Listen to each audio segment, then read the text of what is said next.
Hey everyone, welcome to DKFC. I'm Wade McElwain, your sports ambassador. Joining me, DK writer Jamie Hinks, Tyrone Atkins, Andy Davies.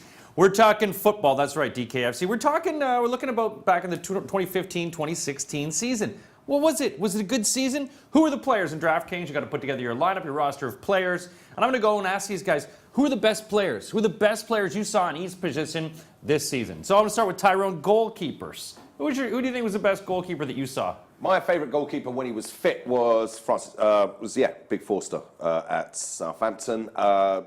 He was phenomenal at one point. How many, was it 11 clean sheets in a row or something like that, which was pretty great. And he was also very affordable. So for DraftKings, that was a key thing. I mean, De Gea, probably the best goalkeeper in the world on his day. You've also got Joe Hart, who I thought had a very good season. Certainly the second half of the season, I thought so too. But not good value for price-wise. And so, yeah, Fraser Forster, for me, definitely the keeper of the season, and he's someone I'll be selecting again if he can maintain his form next year too. Hopefully his value will stay. If he's back next season. Jamie, goalkeeper. Especially second half of the season, Vito Mannone, Sunderland. Again, another one who's very good value, makes a lot of saves. Started picking up clean sheets towards the second half of the season when Sunderland picked up a bit. He didn't play as much in the first half of the season because Pantilimon was in there. But I think, yeah, Mannone at the value end, and then David De Gea, who's the best goalkeeper in the world, as Tyrone's already said. You can just guarantee, especially when Man United are at home, you can guarantee points if you pick him. If you've been watching the broadcast of the season, you know that one of our commentators here has a bit of a hate on for goalkeepers. Andy? Yeah, you hate some of them, but who'd you like? David De Gea was the best in the league without a doubt. For me, I like Jack Butland because I like goalkeepers that were cheap. I liked Jack Butland. He was always. I don't think he ever cost more than 3,600. But he's playing in a decent Stoke side with decent stats. The other one I liked because one week he was amazing, and the other week he could have been dreadful. Was a soft spot for Aurelio Gomez, former Spurs legend, goalkeeper in our one Champions League season. To be fair, if the question was which keeper did you pick the most, it was Gomez for me. I picked him every week. Butland for me. But, so it's hard to argue with that, but yeah. All right, let's start in defenders. Jamie, what's sort of defending stories for you this season? Well, in terms of DraftKings points, I'd go for Christian Fuchs because he was just consistently so good at scoring points, crossing all the time, and part of the Leicester defence that dragged them through those games, where they were winning 1-0 every single week. So Wes Morgan, what a story as well. He's come from literally nowhere. Won the championship only 2 years ago with Leicester. He was lifting that trophy. This year he's lifting the Premier League. What a story. No. Andy, how about yourself? Defenders not one of your favorites as well, so let's... No, defenders, I can't fathom them. I don't understand them. I don't understand the point of having them because they never seem to score much. I think the best defender in the league was Toby Alderweireld, without a doubt. I know I'm biased because I'm a Spurs fan, but for 2 seasons running, he has transformed the defence to make it the tightest defence, Newcastle match aside, in the league. But the other thing I couldn't understand about defenders was why, and was what I couldn't understand about DraftKings, how come Kolarov was worth so many points? A player that seemed to be dreadful for most of the season. He's so attacking. But he's so attacking, I guess, yeah. But, I don't understand defenders, so Nathan Aké, why not? Tyrone, defenders, you've had some luck with them this season. What were some of the ones that you saw, or who was your defender guy? A defender guy, it's clear, isn't it? It's DeAndre Yedlin. Yeah. It's DeAndre Yedlin. On loan Spurs fullback, who obviously played his trade at Sunderland this season. I'm lying. It's not DeAndre Yedlin. Oh, no. I will tell you why. I picked DeAndre Yedlin for one clear reason. One clear reason. We're not talking about captain. Let's leave that alone. DeAndre Yedlin was very good value. And the second half of the season, he played it virtually every minute. But no, I'm saying him. Christian Fuchs, I have to agree with you, Jamie. Christian Fuchs was an absolute star every single week. He made so much ground. He put balls in. And and hopefully he has a good summer with Austria, the Euros. I would say him, I'd say Creswell at West Ham. Same deal, really. Made a lot of ground, was very happy putting balls in, dead balls as well. So he was really good value. But which defenders I picked mostly? I picked Nyom, I picked Aké, and I picked DeAndre Yedlin because I'm all about the value. That's the thing. But obviously, I look at some of the teams that did very, very well week in, week out for DraftKings, and they were pretty sly with some of the defenders they got. So it's always worthwhile investing in defenders. But I'm a bit of a fantasist. I like my midfielders and strikers, so that's what I do. Go for value, guys. That's what I'm saying. Well, midfield, because a lot of people when they first, I think, started trying DraftKings weren't really sure about the point system, how you get the points, how you maximize it, and I think midfield surprised a lot of people. Jamie, let's talk midfielders because there's a lot of guys that were booming points. Who were some of the midfielders that you were looking at? Huge embarrassment of riches in midfield, isn't it? Yeah. Like, there's so many players. My favourite was Kevin De Bruyne. I was going to say Payet, but I think De Bruyne, considering he only played, I think he played probably 2/3 of the season, maybe even only half a season. If he'd been there all season, City would have won the league. I think pure and simple. I don't think Leicester would have got close to them just because he was so many goals and assists, even for a player that only played for 2/3 of the season. Also, Payet's got to get mentioned. He ended up as the player with the highest average out of any player in the whole of the Premier League, which is incredible considering he only came last season. And just from a romantics point of view, Johan Cabaye, he still seemed to score a lot of points even when Palace were playing badly, takes all the set pieces, which is very important when you're picking players on DraftKings, and also chipped in with a couple of goals as well. Tyrone, you had some success in the midfield as well. Who were some of your success stories? I mean, De Bruyne obviously was the big one, but... Yeah, I mean, De Bruyne was a big one. I mean, Payet, his average ended up over 20 points per game, which is, you know, you can't even ignore that. I think Andy made this point, one of our last shows before the end of the season, is that even a game where he doesn't appear to do anything, when it comes to DraftKings points, he still manages to get over 16 average, and that's without an assist or a goal. Mahrez has to be mentioned. He was my player of the year, without a doubt. I completely agree with the pros on that and the writers. He 17 goals, 17 assists. I mean, he almost doubled Payet's actual stats with that. I think Payet ended up with 9 and 11 or something. So he cannot be ignored. He was brilliant. He slowed down a little bit at the end of the season, but throughout the season, what an absolute starlet he was. So Mahrez, I would say, was definitely my midfielder of the year, but De Bruyne has to be mentioned because if he has a full season next year, forget about it. Pick him every week, because I will be. And Payet, maybe he can do it 2 years in a row. I'd like to see that. But yeah, those are the three standouts. And there's no one on Southampton or anything? That you in the midfield, maybe Tadic, but I know where you're going. Yeah, okay. They're strikers. I know. I know about their handsome strikers, aren't you? I'm just waiting to see. I'm waiting to see what you got. I'm waiting to see.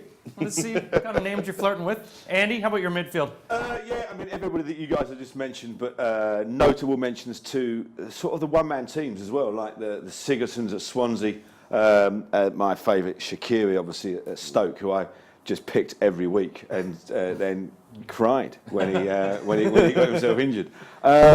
So they were fantastic, and also notable. Look, I don't have to say it, but a notable mention to no, I don't have to say this, but notable mentions to Mesut Ozil and Willian as well. Another Willian, another great player in a struggling team for most of the season. He was pretty much a one-man team. Your one-man team. Most of the year. And again, I've got them down here as the superstar strugglers. Wabi Kazri, it was just fantastic for Sunderland towards the end of the season. Young Andros Townsend at Newcastle as well. And of course, for a guy that was consistent for most of the season in an appalling side, I actually couldn't think of anyone from Villa.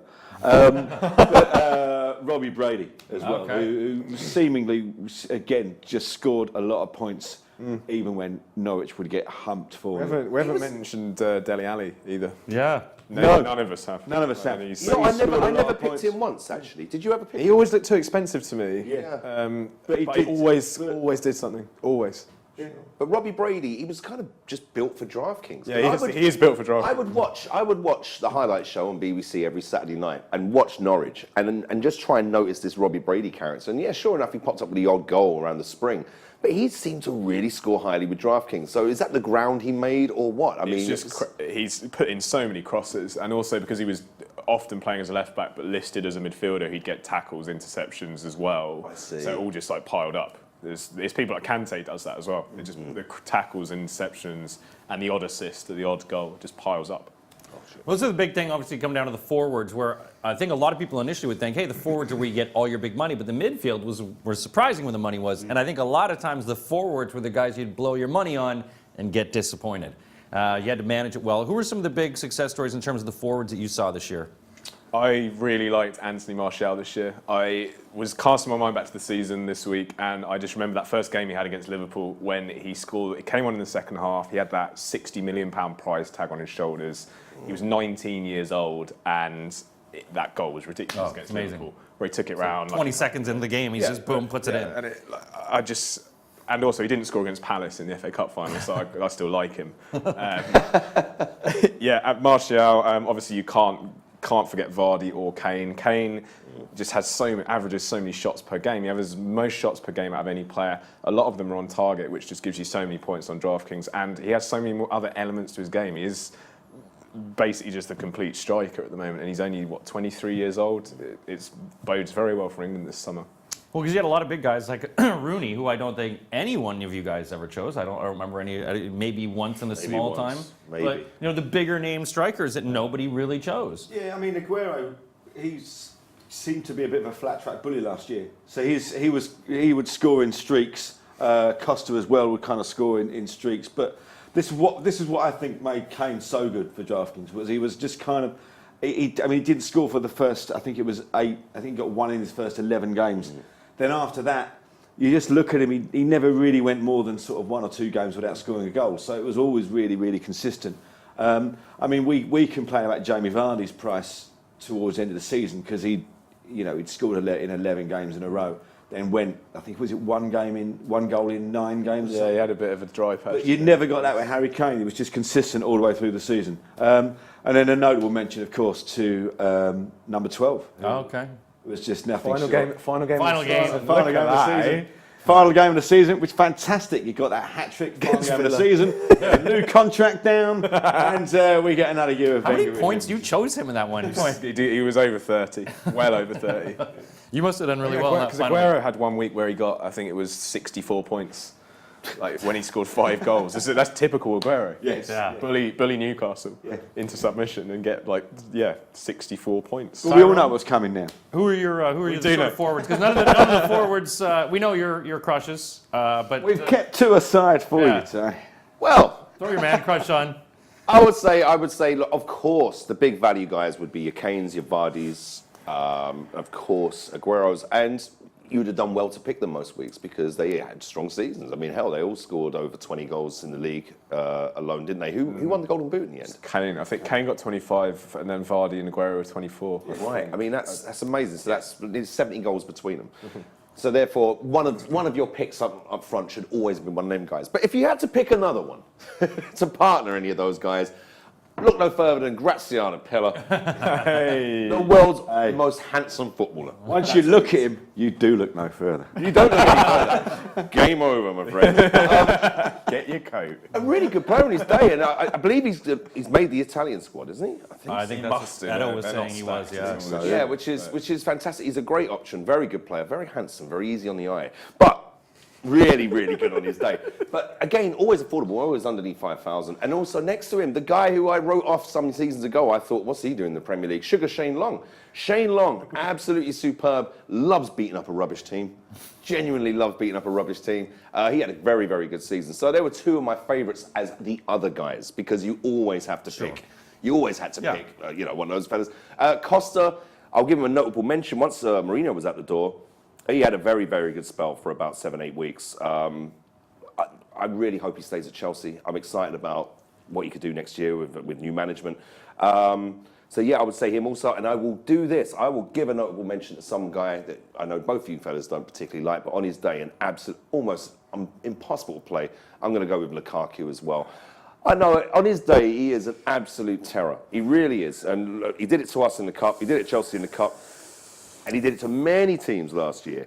He has got a lot of potential. I think he's got an attitude, perhaps. That's probably where things went south. He's trying to leave Everton now. He will be leaving Everton. Will he stay in the Premiership? I don't know. But if he does, I'd fancy him next year for DraftKings. Absolutely. A lot of weird noises came out of the guys when you said Lukaku. It's like deflating balloons or something like that. Say your piece. Say your piece. I've said enough pieces. I've said enough. Yeah, Martinez is gone now. I'm a bit happier. Yeah, it's true.